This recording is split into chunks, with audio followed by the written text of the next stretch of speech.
Hey guys, Yankee here, and today I want to be giving my thoughts on Pokemon Diamond and Pearl Adventure, not to be confused with Pokemon Adventures Diamond, Pearl, and Platinum. This is not connected to the Pokemon Adventures manga series at all. This is a separate thing that came out, obviously, around the time Diamond and Pearl came out. I don't know why Viz decided to title it like this. It's incredibly confusing, but they did. This is an 8-volume series adapting Gen 4, right? This is, to my surprise, something that they just keep in print. I don't know if... Because I bought the box set off Amazon. It was 60 bucks.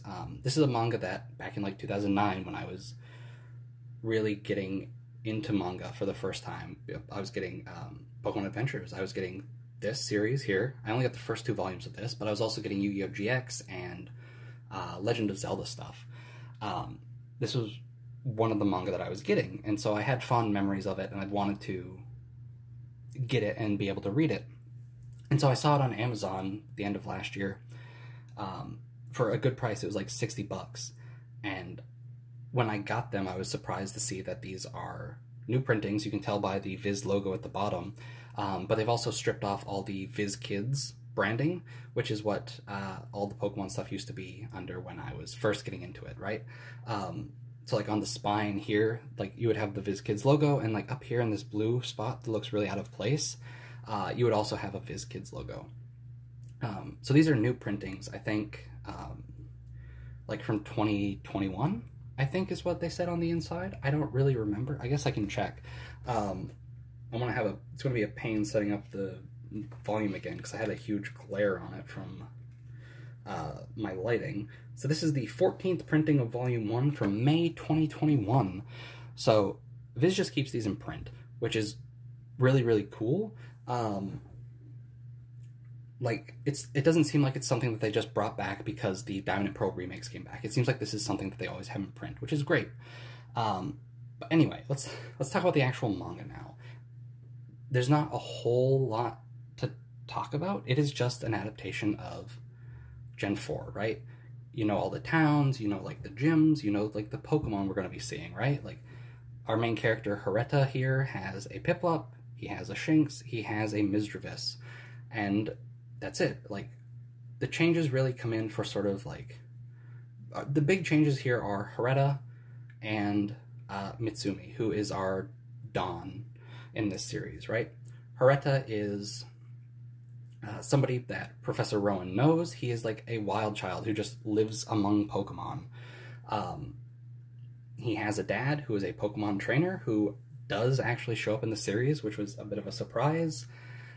But yeah, he's just, he can communicate with Pokemon, and he likes living amongst Pokemon. So Professor Rowan, just being, basically having this kid thrust upon him, just lets him live with Pokemon. And eventually decides, like, all right, I'm going to give him a partner Pokemon, and I'm going to send him out on basically an adventure. And then it's just the Pokemon Diamond and Pearl story where, like, you're collecting badges, Team Galactic's around, and they're trying to summon, in this manga in particular, they're trying to summon Dialga. And a lot of, like, the early stuff in this is, I want to meet Dialga, the Pokemon that can control time.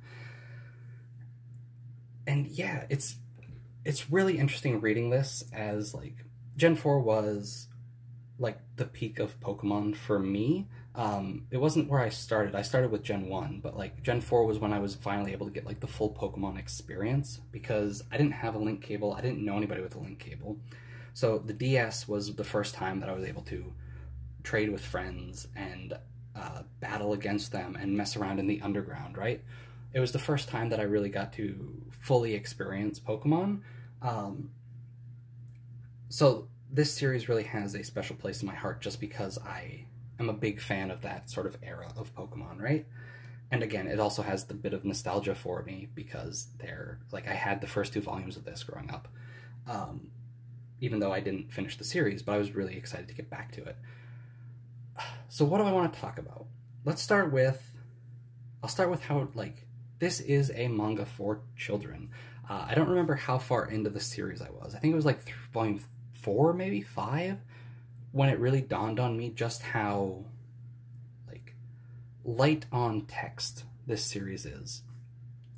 I was able to like go through a whole volume in like an hour, and these are just regular like 180, 200 page volumes, right? They're not short. They're just like regular sized volumes, they're so quick because there's not a lot of text, right? There's not a lot of dialogue. It's really short and concise, and there's not like long narration or like exposition really. It's just snappy. So this is a manga that's very much for younger kids who maybe, not that they don't want to read, but it's like at like a lower reading level, right? So like kids don't not read picture or chapter books because they can't. It's just that it's a bit above them, right? You wean into it. Like you start with kids on like picture books, and they get to like the thinner chapter books that aren't very dialogue heavy and like have illustrations in them, and then you get them into just like regular novels and stuff, right? And that feels like that, right? This is a lower reading level for like kids that maybe can't do like big long bits of dialogue. So everything's really snappy, and it feels a bit more for children, right?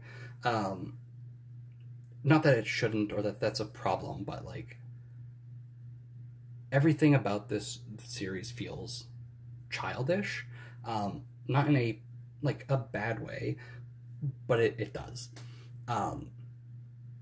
Like Harada has like, he's a young kid, he's always like, he knows what's up, his bond with his Pokemon is always better than everybody else. Like gym leaders beat him or think they're beating him, and then suddenly, oh, that was actually my plan all along, let me just use this one last attack that we were waiting for this opportunity to use, and we win.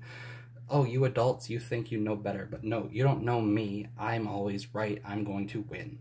And that's obviously not always the case. He loses a few times throughout the series, and he has to train to get better and things like that, right? That's Pokemon. But it's childish in sort of that way, where we have a kid here sort of like often knowing better than the adults around him or outsmarting them, right? It's not bad, but I think if you don't know that going in, it might be a bit of a struggle. But overall, I think the story is fine. It's just an adaptation of Diamond and Pearl. We fight the gym leaders, we do the Mount Coronet battle against Dialga, where I think Palkia shows up, and then after that, we sort of skip to the league. We don't even do Falkner, the 8th gym. We skip over him, which is unfortunate. And then we get to the league, and then by the time that part of the manga happens, Platinum is coming out. And so they start introducing elements from Platinum. So reading this, it very much, it's like a weird like throwback for me, right? Because again, that's sort of my era of Pokemon, where I was really, really, really into it. I was a Pokemon fan up until then, but that's sort of like where my love of the series sort of culminated.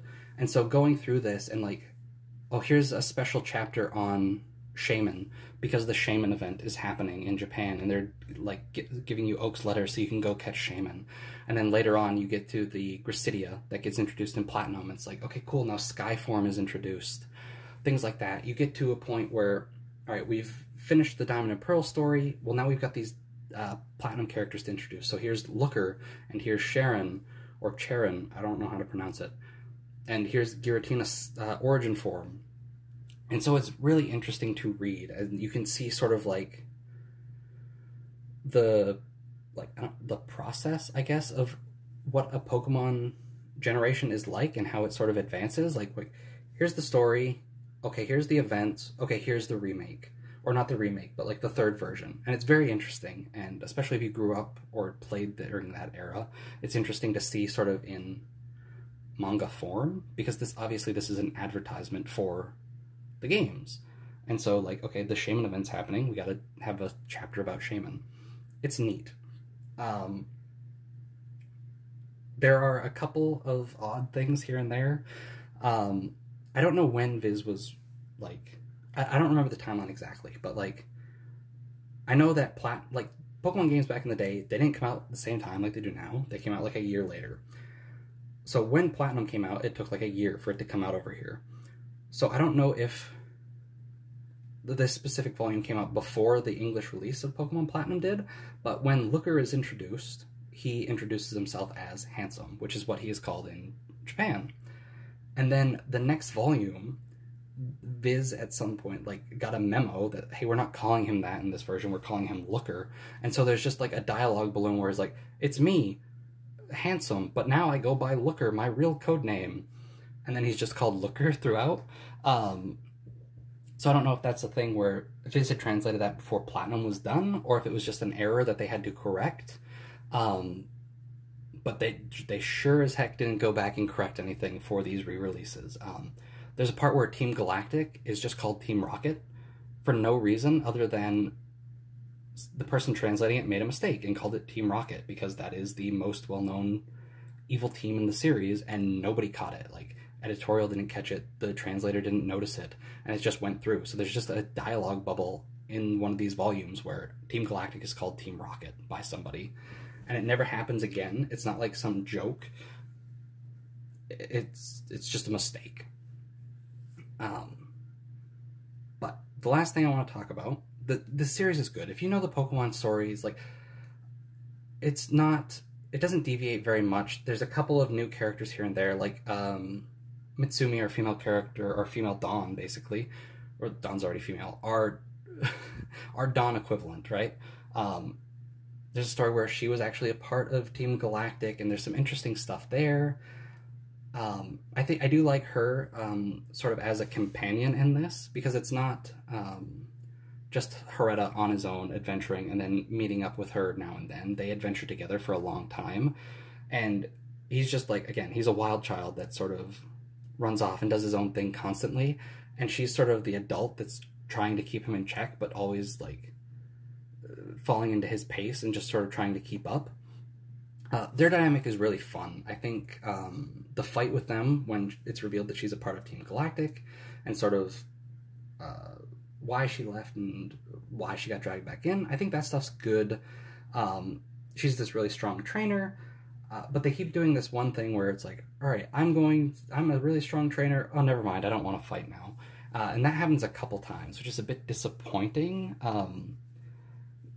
Because I think at the end, I really would have liked a full-on serious battle between Haretta and Mitsumi. I think that could have been a lot of fun and a good little end for the series, but we didn't get that. Again, that's just something I wanted, though. It's not bad. It's fun. I like the team that Haretta gets. I like Regigigas being on his team,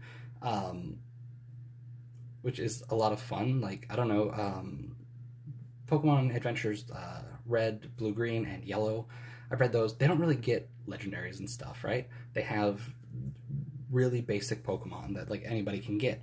So having a legendary be like a member of his team and him using it a lot was a lot of fun. So yeah, this series is a lot of fun. It's childish, but it's also like its own standalone thing. This is what I wanted to say, and then I got off track again. I wish there were more Pokemon manga like this, where it's not a part of Pokemon Adventures, which is this thing that's been going on for decades now. It is just, here's an adaptation of the games by a creator. It's its own thing. You don't have to worry about a sequel. It doesn't tie into previous things. And it's also got some length to it, right? 8 volumes. It's not like Pokemon Horizon Sun and Moon, which was just 2 volumes, not really adapting the games much, just set there. And I really liked this. I wish more generations got a chance to get a manga like this, where it's its own separate thing, it's standalone, you don't have to worry about what came before or after. It's just a creator's take on the series. And I wish, like, Legends Arceus could have got a manga that just, here's a guy just taking the story of the game, making it a manga. It's its own thing. Scarlet and Violet are neat games. I like them. I wish, like, a manga like this existed for them, where it's just its own thing. Like, outside of Adventures and the manga with Clefairy, the gag manga, you don't really get much in the way of game adaptations, especially not released here, if there are more, right? You get Pokemon Adventures, and then you get anime stuff, right? Like adaptations of the movies. Pokemon Journeys has a manga. The new Pokemon anime that's releasing without Ash, which by the time this video goes up has already started. I think there's already a manga adaptation of that announced. Like, I want more Pokemon manga that is just an adaptation of the game that's sort of its own thing, right? Like, it's not a part of this long series, it's not an anime adaptation, it's just, here's a mangaka, here's the games, make something, have fun with it. So yeah, Diamond and Pearl Adventure, childish, but very fun. I think if you were playing the games at this time, I think you're going to get more out of it, but that's not really necessary. Again, I think seeing sort of like the life cycle of a Pokemon generation sort of progress through this series, like events coming out and like the third version happening, was really neat reading it.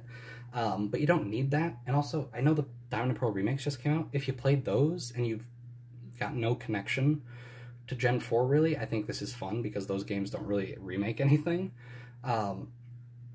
It's fun. It's a nice little standalone Pokemon manga that actually has a good length to it. Like 8 volumes, a lot happens, and it's just fun. So yeah, that's going to do it for this video. Thanks for watching, and I will see you guys next time.